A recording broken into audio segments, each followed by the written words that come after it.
So today's workout, we're going to hit some shoulders, some back, and I think I'm going to put in a little bit of arms as well, just for an additional bonus. I'll give you a few tips with each exercise, because trust me, if you're not performing your exercises with correct technique, your progress is going to be a lot slower. Exercise number 1 is a side lateral raise. And tip number 1 is please make sure that you warm up like I'm doing right now. Don't just go and grab the heaviest weight on the rack and start performing your first set straight away. Because injuries, obviously, is something that you would love to avoid. Now, one of the biggest mistakes that I see with the side lateral raise, in fact, with most exercises in general, is people have the tendency to just pick up a weight and just rush themselves through it. Let's say, for example, you're trying to perform 12 reps. People are more focused on trying to achieve 12 reps as opposed to feeling the exercise. So with the side lateral raise, we're going to bring the dumbbells up. I like to get a slight pause and control the weight down. That eccentric movement, the lowering of the weight, is actually where you get a lot of your benefits. So no momentum, no rocking, keep it nice and rigid, nice and tight, and control the exercise. It is okay at the end of the movement when you're feeling a little bit fatigued to get a few of those more forced reps. That's completely fine. But at the start, we want to keep that exercise form nice and crispy.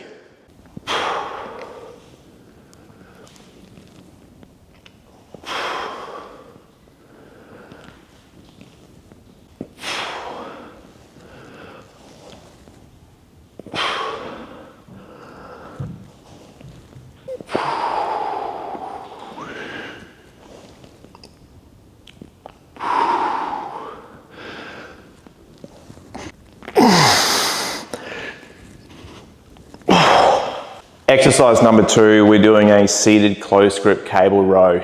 Now, basically any back exercises where you're pulling horizontally towards yourself is going to create thickness from the chest through to the back. Ladies, don't get too concerned when you hear the word thickness. Don't get too carried away with that. It just means that you are going to basically develop strength and muscularity through your rhomboids, through your back. Tip number 2 for today is please make sure that no matter what muscle you're training, that you feel a nice deep stretch followed by a good contraction. Think of it like this. Muscles love to go through the full range of motion. The full range of motion is so important. So if we look at this exercise in particular, which you're about to do, incorrect form might look a little bit something like this. Now, we understand now that this exercise is intended for the back. So we want to make sure that we feel the back stretch like so. Don't be too worried about that little slight rounding, completely safe.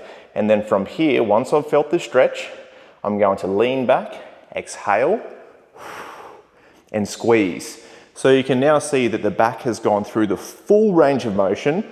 There's the stretch, exhale, and squeeze.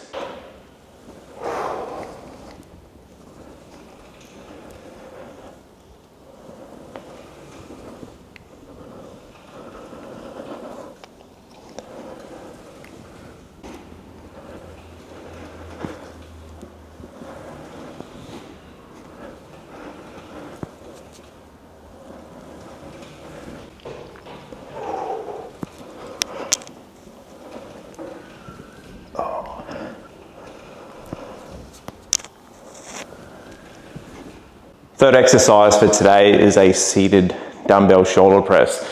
Now, I would say that one of the biggest errors I see amongst people whilst performing this exercise is elbow placement.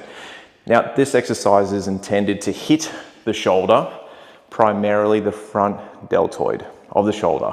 Now, a lot of people position their elbows like so, where they'll be flared out, basically pointing straight out directly from them. This will hit the shoulder, but not as effectively, and it will also put a little bit of negative pressure on the shoulder itself. So what we actually want to do is move the elbows in front of your body a little bit more like so, think about creating like a V shape. This way, you're gonna put better pressure on the shoulder, less risk of giving yourself an injury, and the exercise itself is going to really load the shoulder up a lot more. Basically because of the hinge point being out in front of you a little bit more as opposed to there. And I highly recommend that with each exercise you perform within your workout, that you do at least 1 or 2 warm-up sets. This doesn't mean that you've got to fatigue yourself out, but just getting comfortable with the exercise, getting a little bit of blood in the targeted muscle is going to get you prepared for your working sets.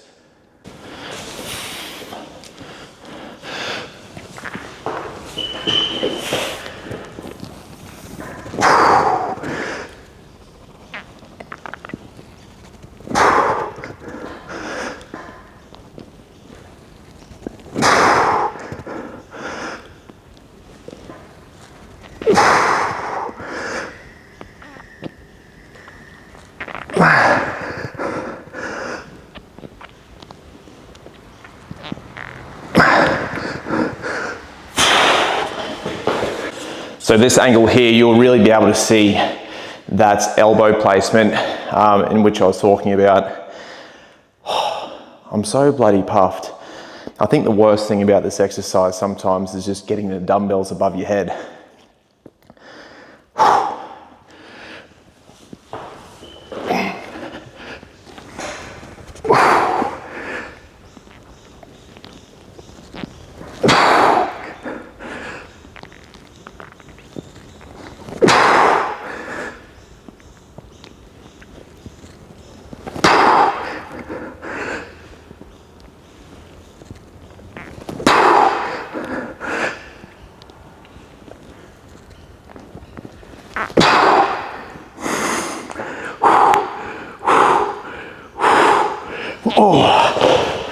Last exercise for today's workout is we're going to do a standing dumbbell bicep curl. Another little tip for you today. What is the difference between a dumbbell curl and, let's say, a barbell curl? Well, basically with a barbell, this is going to give you the ability to move a heavier load. Okay, that's basically what a barbell does. The benefit of a dumbbell is it gives you the ability to supinate your wrists, to put you in a position where you feel a little bit more comfortable. Some people, when it comes to a barbell, hurts the wrist a little bit more. The other benefit of a dumbbell is it allows you to create even strength and even symmetry from right to left, which is something that you should focus on, not just with your biceps, but with all muscle groups.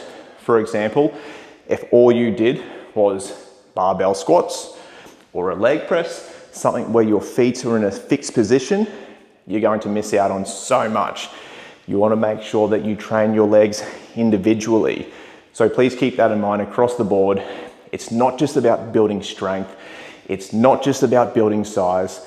It's about making sure that the training that you're doing is promoting a healthy, well-balanced, even physique. And if you've made it this far through the video, please make sure that you do subscribe. But I'm sure that you're also wondering, what is going on with Mitch's shorts? What is he doing? Well, I'm a little bit behind on washing this week, and these are my painting shorts. So it's all I could do, but I hope the valuable tips that I've shared with you can excuse my terrible attire. There's that nice stretch position as we spoke about at the start. The muscles stretched, the muscles contract. Steady on the way down.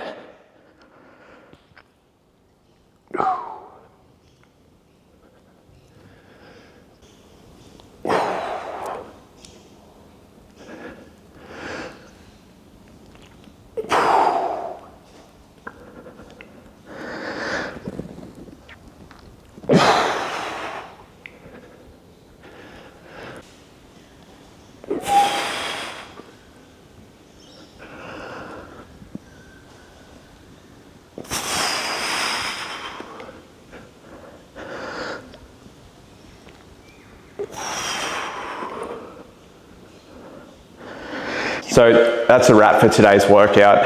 And There may be a few of you who have been watching along thinking that I'm not performing a lot of sets, or perhaps I'm not doing a lot of reps either. A really important thing to understand when it comes to your training, it's not necessarily how much time you spend at the gym, how many sets you're doing, how many reps. It's how you perform the exercise, and it's how much intensity you bring to your workouts as well. You're far better off doing 2 extremely good, well thought through, intense sets of an exercise than doing 5-6 sets of low quality performance. So please keep that in mind. Also for myself at the moment, I've been training for 23 years. So my intention at the moment isn't necessarily to gain any more size or muscularity. I'm quite happy with the position that I am in. Talking about reps and sets, if my goal perhaps was to build a little bit more muscle or a little bit more size, yes, I may increase my volume a fraction, more sets, more reps, but that certainly doesn't take away from the first thing that I just discussed, is that the most important thing for muscle quality, for the health of your body, for strength, is to ensure that the exercises are performed correctly and that you're bringing a good amount of intensity. Well team, that's it for today's workout. I'm gonna go grab something to eat now. If you're in the position at the moment where you feel like you need a bit more direction with your workouts, with your nutrition, please feel free to click the link and we would absolutely love to help you. Catch you on the next one.